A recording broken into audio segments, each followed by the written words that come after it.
देश के अंदर सरकार की बात करें तो सरकार ने अभी संसद के अंदर एक आंकड़ा दिया कि पिछले 8 साल में 22 करोड़ लोगों ने नौकरी के लिए आवेदन किया,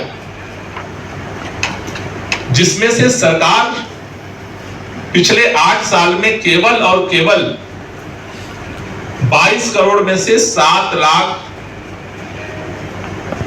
22 पॉइंट लोगों को रोजगार दे पाए। अगर परसेंटेज में कहें तो 0.232% नौकरी हम दे पाए हैं।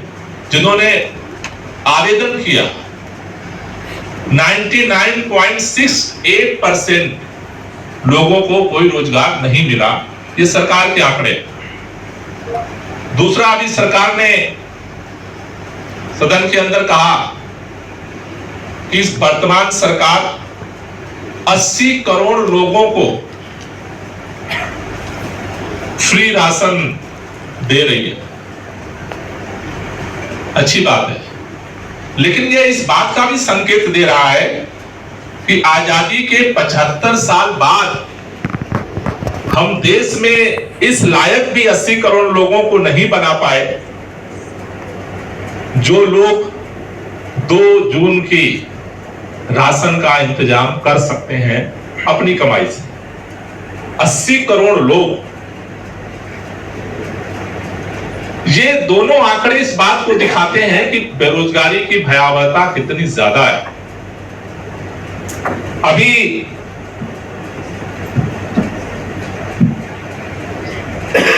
ये अनएम्प्लॉयमेंट रेट को लेकर के ये आंकड़े हैं। सरकारी आंकड़े ये भी कहते हैं कि लगभग शहरों में 91% और ग्रामीण क्षेत्रों में 6.9% बेरोजगारी दर जो है आज पहुंच चुकी है, जो पहले से काफी ज्यादा है। अभी संयुक्त रोजगार आंदोलन समिति, इसको आपको थोड़ा सा मैं समझाना चाहता हूं, क्योंकि कई बार जब मैं बोलता हूं और इसमें शामिल होता हूं तो लोगों को ये लगता है कि शायद ये आम आदमी पार्टी का मूवमेंट है। ये किसी पार्टी का आंदोलन नहीं है। ये बेरोजगारी के खिलाफ संयुक्त रोजगार आंदोलन समिति का आंदोलन है, जिसमें जैसा अभी आपने देखा आपको मिल जाएगा। जो इसमें प्रमुख जो मुद्दे हैं उसमें से एक प्रमुख मुद्दा है कि केंद्र व राज्य सरकारों में सभी खाली पदों को तय समय सीमा के अंदर भर्ती की जाए। केंद्र और राज्य सरकारों के अंदर अलग अलग आंकड़े हैं। कोई कहता है 40 लाख वैकेंसीज हैं, कोई 50 लाख है, कोई 60 लाख है। लेकिन जो भी वैकेंसीज हैं उनको समय सीमा के अंदर भर्ती करने की जो है प्रक्रिया शुरू किया जाए, क्योंकि आज आप देख रहे हैं पूरे देश के अंदर वैकेंसी एक तो निकलती नहीं, और जो निकलती है वो पेपर देने से पहले लीक हो जाती है, भर्ती नहीं होती। पूरे देश के अंदर आप एक ये चलन पैदा हो गया। तो इसके लिए प्रॉपर सिस्टम बनाया जाए, मॉनिटरिंग सिस्टम, जिससे कि जो ये 50-60 लाख वैकेंसी आज की डेट में है उनको तय समय सीमा के अंदर भर्ती की जाए। नेशनल एम्प्लॉयमेंट पॉलिसी के प्रमुख बिंदु है। दूसरा बिंदु है कि जब तक रोजगार नहीं मिलता तब तक जो है सभी बेरोजगारों को बेरोजगारी भत्ता दिया जाए। तीसरा इस नेशनल एम्प्लॉयमेंट पॉलिसी का इंपॉर्टेंट बिंदु है कि पूरे देश के लिए न्यूनतम मजदूरी आज की महंगाई के हिसाब से उसमें बढ़ोतरी की जाए, क्योंकि हर राज्य के अंदर अलग अलग मिनिमम वेज, कहीं पर 20 साल पहले रिवाइज हुआ था, कहीं 15 साल पहले रिवाइज हुआ था, कहीं पे 10 साल पहले रिवाइज हुआ था, और महंगाई चरम पर जा रही। अब तो लोगों को गेहूं, चावल, आटा के लिए भी महंगाई का सामना करना पड़ रहा है। अगला जो इंपॉर्टेंट पॉइंट है कि देश में जो ठेकेदारी प्रथा है, आउटसोर्सिंग की जो प्रथा है, उसको बंद किया जाए अभी, और उसकी जगह पर एक आज की जरूरत के हिसाब से एक वैकल्पिक जो है व्यवस्था को लाया जाए, जिससे मजदूरों का शोषण भी ना हो और सिस्टम भी बेहतर तरीके से चल सके। अगला जो पॉइंट है, इस महत्वपूर्ण पॉइंट है इस नेशनल एम्प्लॉयमेंट पॉलिसी में कि देश के अंदर किसानों के जो फसल की उपज है उस पर एमएसपी की गारंटी की जाए कानूनी तौर पर, जिसकी लड़ाई किसान आंदोलन, किसान संगठन में लड़ रहे हैं, क्योंकि उसके बगैर कृषि के अंदर 50% लोग कृषि के ऊपर रोजगार के लिए डिपेंड है। लेकिन जब तक ये नहीं होता है तब तक वहां प्रोडक्टिविटी नहीं होगी और वो अर्ध बेरोजगारी की स्थिति में बने रहेंगे। अगला जो पॉइंट है इसका कि देश के अंदर समान काम का समान वेतन निर्धारित किया है, क्योंकि बहुत सारे जगहों पर आउटसोर्स से भर्ती हो रही है, कॉन्ट्रैक्ट पर हो रही है, लेकिन उनको बहुत ही कम तनख्वाह मिलती है। उसके साथ साथ जिस तरह से गांव में मनरेगा योजना चलाई जा रही है, उसी तरह से जो आंकड़ा दिखा रहा है कि गांव से ज्यादा बेरोजगारी शहर में हो गई, तो शहर में भी रोजगार गारंटी योजना मनरेगा के तर्ज पर जो है वो लॉन्च किया जाए। अगला जो पॉइंट है कि इस देश के अंदर जितने प्राकृतिक और कृषि उपज है, अलग अलग देश के अंदर अलग अलग भौगोलिक स्थिति है, उसकी मैपिंग की जाए और मिनी टेक्नोलॉजी के आधार पर वहां पे लघु उद्योग स्थापित किए जाए।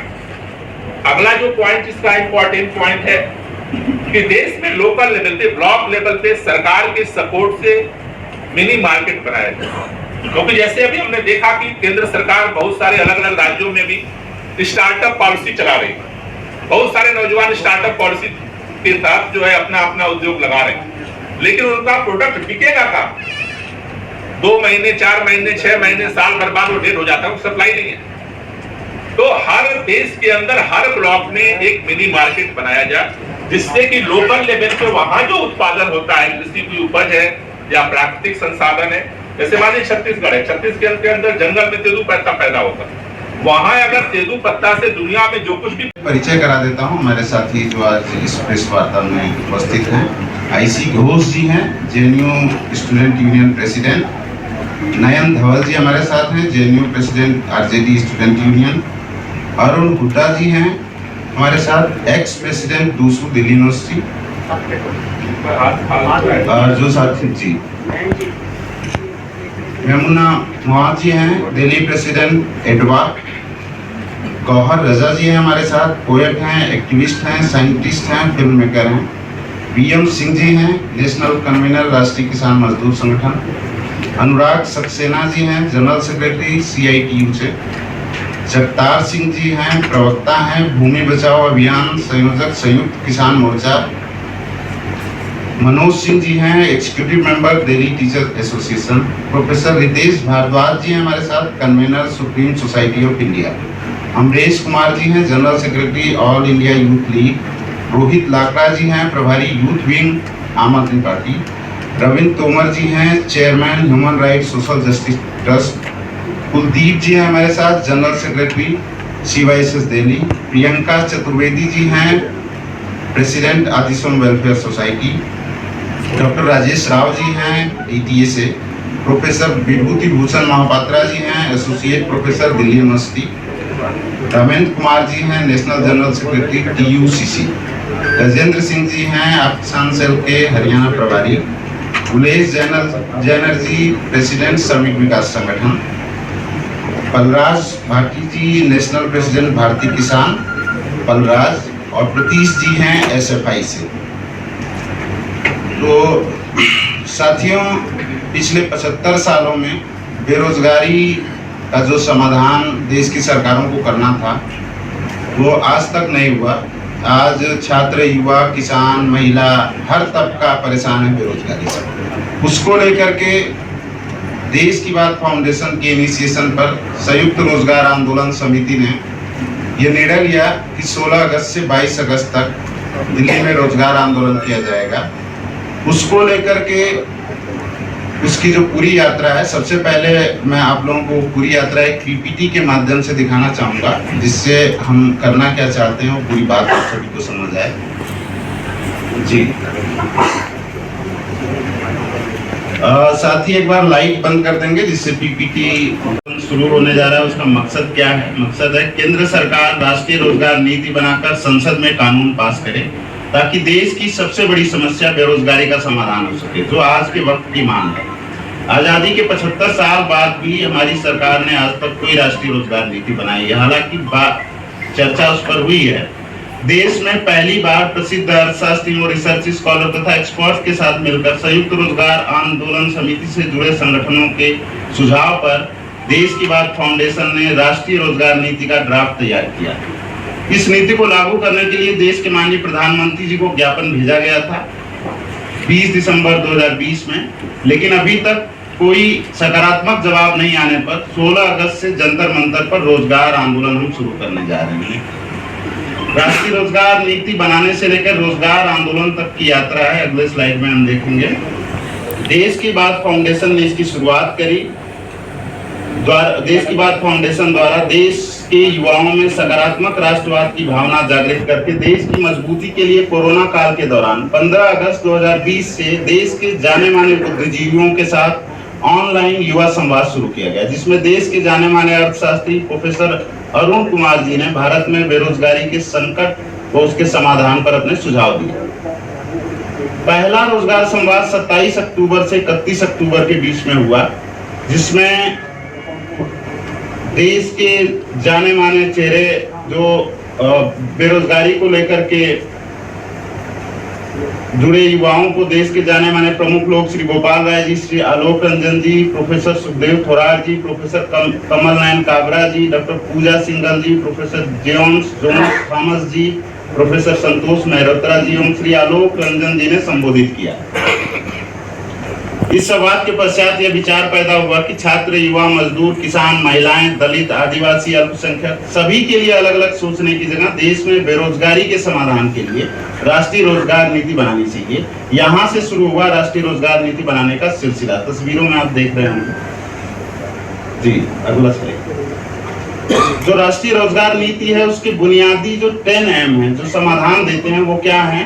मिनी टेक्नोलॉजी, लघु प्रौद्योगिकी पहला समाधान, मिनिमम क्रेडिट सपोर्ट न्यूनतम समर्थन मूल्य, माइंडसेट एंड स्किल ट्रेनिंग मानसिकता और कौशल प्रशिक्षण, मिनी मार्केट लघु बाजार, multinational inter state and intra state supply chain, बहुराष्ट्रीय, अंतरराज्यीय और अंतरराज्यीय आपूर्ति श्रृंखला, manufacturing in small, medium and large industry, छोटे मझले और बड़े उद्योगों में विनिर्माण, minimum economic support and job security, न्यूनतम आर्थिक सहायता और नौकरी की सुरक्षा, minimum wage and social security for worker, respectful life, श्रमिकों के सम्मानजनक जीवन के लिए न्यूनतम मजदूरी और सामाजिक सुरक्षा, एमएसपी फॉर क्रॉप्स, फसलों के लिए न्यूनतम समर्थन मूल्य, मॉडर्न और एंड ट्रेडिशनल सर्विसेज, आधुनिक और पारंपरिक सेवाएं। 20 दिसंबर 2021 को पीएमओ दिल्ली में 500 जिलों से जिलाधिकारियों के माध्यम से राष्ट्रीय रोजगार नीति लागू कराने के लिए माननीय प्रधानमंत्री जी को ज्ञापन सौंपा गया एवं दिल्ली से भी जाकर प्रधानमंत्री जी को एक ज्ञापन सौंपा गया था। उसके पश्चात चूंकि 3 महीने हम लोगों ने जब तय किया था कि अगर सरकार कोई जवाब देती है तो फिर उसके आधार पर कार्य करेंगे। सकारात्मक जवाब आने पर हमने निर्णय लिया कि एक राष्ट्रीय रोजगार सम्मेलन किया जाए। आपने अभी इस प्रेजेंटेशन में देखा कि देश के अंदर जो आज देश की सबसे बड़ी समस्या बेरोजगारी बन चुकी है, या उलट करके कहें तो देश की सबसे बड़ी कमजोरी आज बेरोजगारी बन चुकी है। देश में आजादी के बाद से सबसे ज्यादा भारतीय करेंसी रुपए का अवमूल्यन हुआ है।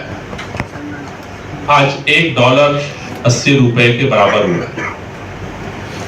$1 के 80 रुपए होने का मतलब यह है कि जब किसी भी देश की इकोनॉमी में निर्यात कम होने लगता है और आयात बढ़ने लगता है, उस समय धीरे धीरे उसकी करेंसी का अवमूल्यन शुरू होता है। जिस तेजी के साथ भारतीय करेंसी का अवमूल्यन हो रहा है वो इस बात को दिखा रहा है कि भारत के अंदर निर्यात तेजी के साथ घट रहा है। निर्यात घटने का मतलब भारत के अंदर जो उत्पादन प्रक्रिया है वो स्लो हो रही है और उससे तेजी के साथ बेरोजगारी का संकट भारत के अंदर बढ़ रहा है। आमतौर पर जो अर्थशास्त्री है उनका कहना है कि भारतीय अर्थव्यवस्था में कई ब्रेकअप लगे। आज तक जहां पहुंची है भारतीय अर्थव्यवस्था, उसमें पहला ब्रेक नोटबंदी ने लगाया, दूसरा ब्रेक अनलॉजिकल जीएसटी सिस्टम ने लगाया, तीसरा महाब्रेक कोरोना ने लगाया।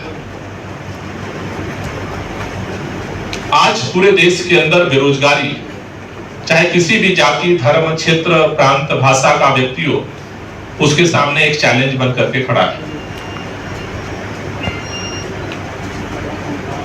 देश के अंदर सरकार की बात करें तो सरकार ने अभी संसद के अंदर एक आंकड़ा दिया कि पिछले 8 साल में 22 करोड़ लोगों ने नौकरी के लिए आवेदन किया,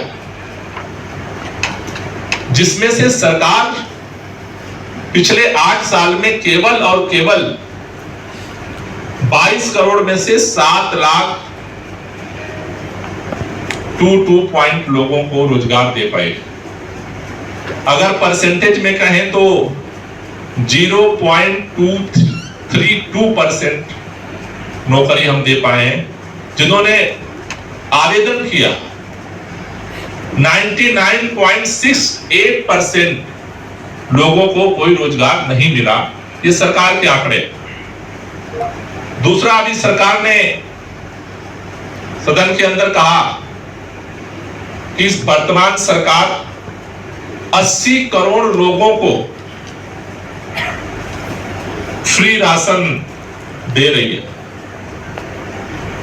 अच्छी बात है, लेकिन यह इस बात का भी संकेत दे रहा है कि आजादी के 75 साल बाद हम देश में इस लायक भी 80 करोड़ लोगों को नहीं बना पाए जो लोग 2 जून की राशन का इंतजाम कर सकते हैं अपनी कमाई से।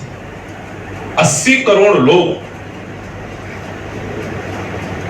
ये दोनों आंकड़े इस बात को दिखाते हैं कि बेरोजगारी की भयावहता कितनी ज्यादा है। अभी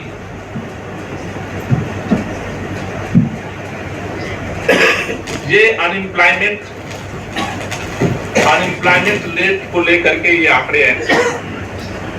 सरकारी आंकड़े ये भी कहते हैं कि लगभग शहरों में 91% और ग्रामीण क्षेत्रों में 6.9% बेरोजगारी दर जो है आज पहुंच चुकी है, जो पहले से काफी ज्यादा है। अभी संयुक्त रोजगार आंदोलन समिति, इसको आपको थोड़ा सा मैं समझाना चाहता हूं, क्योंकि कई बार जब मैं बोलता हूं और इसमें शामिल होता हूं तो लोगों को ये लगता है कि शायद ये आम आदमी पार्टी का मूवमेंट है। ये किसी पार्टी का आंदोलन नहीं है। ये बेरोजगारी के खिलाफ संयुक्त रोजगार आंदोलन समिति का आंदोलन है, जिसमें जैसा अभी आपने देखा कि जब हमने देश की बात फाउंडेशन की तरफ से राष्ट्रीय रोजगार नीति बनाने की प्रक्रिया शुरू की, लगभग 1.5 साल लगे। तमाम अर्थशास्त्रियों से, तमाम एक्सपर्ट से, तमाम संगठनों से बात करके 1.5 साल में नेशनल एम्प्लॉयमेंट पॉलिसी तैयार हुई। उसके बाद हमने प्रधानमंत्री को भेजा। प्रधानमंत्री की तरफ से सकारात्मक जवाब नहीं आया। फिर ये 23-24 मार्च को देश भर के तमाम संगठन, जिनके कुछ प्रतिनिधि यहाँ पर बैठे हैं, क्योंकि देश भर के जो सारे संगठन हैं वो 16 तारीख को आएंगे, 200 से ज्यादा संगठनों ने मिल करके ये संयुक्त रोजगार आंदोलन समिति का गठन किया है, जिसके बैनर तले आंदोलन आगे बढ़ेगा। ये जो राष्ट्रीय रोजगार नीति की हम जो बात कर रहे हैं, आजादी के बाद से हमारे देश में बेरोजगारी की समस्या का समाधान के लिए टुकड़े टुकड़े में प्रयास किया जाता है। ऐसा नहीं कि किसी सरकार ने कुछ किया नहीं, हर सरकार ने कुछ कुछ किया, लेकिन वो टुकड़े टुकड़े में किया। कभी इधर से आवाज उठी तो कुछ कर दिया, कभी उधर से आवाज उठी तो कुछ कर दिया।